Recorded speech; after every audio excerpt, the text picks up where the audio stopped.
Chapter 6 Song on the Wind. Peanut's tracks, said Annie. We have to find her before she freezes. She wrapped her reindeer coat around her and headed across the snow.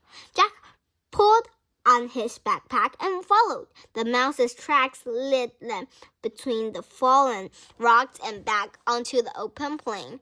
The wind blew harder. Snow wired over the ground, covering the tiny footprints. I can't see them anymore, wailed Annie. She and Jack now stood in the middle of the plain.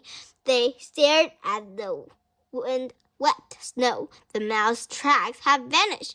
Yikes, whispered Annie, staring up. Jack followed her gaze. On one of the cliffs was a tiger, a giant tiger with two long, sharp fangs. A Sabertooth, said Jack. I hope he doesn't see us, whispered Annie. Me too, Jack whispered back. We'd better head back to the treehouse. Jack and Annie stepped very soft across the snow. Then Jack glanced back at the cliff. The Sabertooth was gone. Oh man, he said. Where is he? Run to the trees, said Annie. He and Annie started running. They ran over the snowy plain, heading toward the tall, bare trees in the distance. Suddenly, Jack heard a crack. The ground covered in, and Jack went with it. Annie fell beside him. They crashed down onto a heap of branches, snow, and earth. They struggled to stand. Jack pushed his glasses into place. Are you all right? He asked Annie. Yes, she said. They both looked up. There they were in a deep hole. All Jack could see were gray clouds moving overhead.